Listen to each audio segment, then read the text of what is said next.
While Izzy walked home that evening, she felt an overwhelming warmth toward the priest. She quickly reminded herself that since the priest embodied God on earth, it was his glory that had caused her to flutter.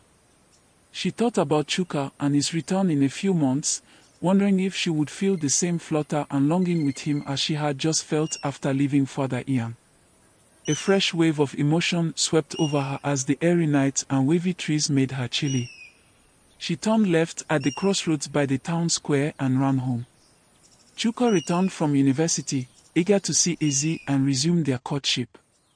Izzy had gone to welcome him at the bus park when he arrived. But as soon as he arrived, he quickly sensed that something was amiss. Izzy seemed distant, her usual warmth replaced by an unsettling coolness. He tried to reach her, to understand what had changed, but Izzy was evasive, her mind occupied by thoughts of the priest. Meanwhile, Father Ian's internal struggle reached a breaking point. His longing for Izzy had grown into an obsession, and he could no longer resist the temptation. One evening, when Izzy came to the church with dinner, the tension between them finally erupted. Overcome by his desires, Father Ian crossed the line, and Izzy, confused and overwhelmed, found herself unable to resist. In the weeks that followed, Izzy became increasingly withdrawn, her once bright spirit dulled by the weight of what had happened. She was plagued by guilt, knowing that she had betrayed both Chuka and her family's trust. But even more troubling was the realization that she was pregnant, a secret she could not bear to share with anyone. The villagers, always watchful, began to notice Izzy's change in demeanor.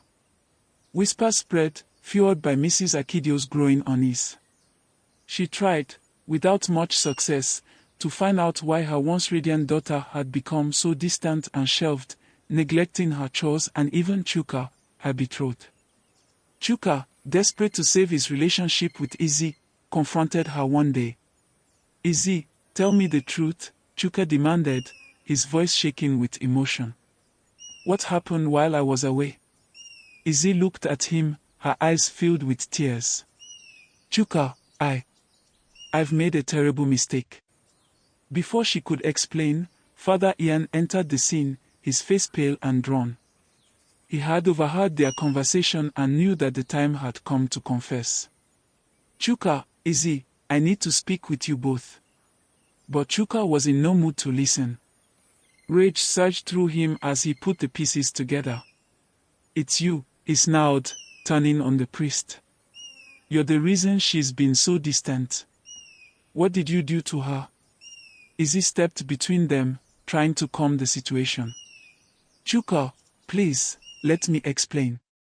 But before she could say more, Chuka stormed out, unable to bear the sight of them together. The realization of what had happened tore through him, and he knew that nothing would ever be the same.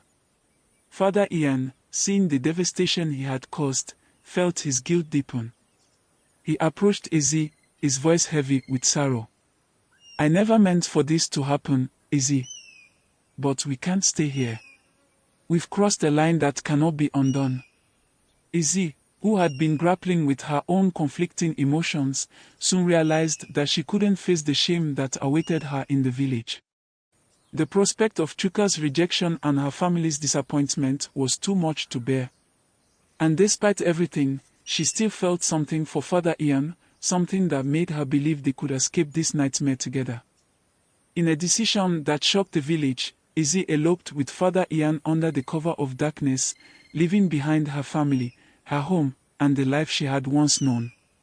When the villagers discovered their disappearance, the news spread like wildfire, plunging the community into scandal.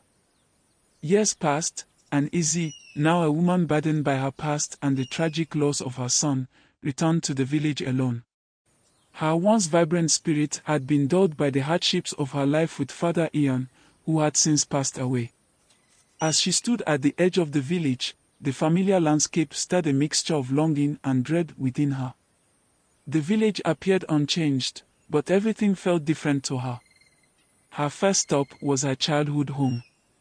The sight that greeted her was heartbreaking. Her parents' house, once filled with warmth and laughter, now stood abandoned. Izia's heart sank as a villager informed her that her parents had passed away some years ago. The weight of her choices bore down on her, and she felt the full impact of what she had lost. With heavy steps, Izzy made her way to the church, now worn and forgotten. The memories of her past came flooding back as she entered the sacred space. Inside, a small group of villagers gathered in prayer, their eyes widening in shock and recognition as they saw her. Whispers rippled through the crowd, some filled with pity, others with judgment. Izzy walked to the front of the church, where she fell to her knees, tears streaming down her face. In that moment, she finally confronted the weight of her decisions and the life she had left behind. She prayed for forgiveness, not only from God but from those she had abandoned, hoping to find peace at last. As she finished her prayer, a familiar voice called out her name. It was Chuka, now a respected elder in the village. His expression was unreadable as he approached her. The years of pain and regret hung heavy between them. "You have returned, Izzy," Chuka said softly, his voice a blend of sorrow and strength. "The past cannot be undone, but perhaps there is still time to heal." Izzy looked into his eyes, searching for any sign of the love they once shared. She could see the wear of years in his gaze, but also a glimmer of hope. Their hands, one weathered by time, the other trembling with uncertainty, slowly reached out towards each other, leaving the future uncertain yet filled with the possibility of reconciliation and forgiveness.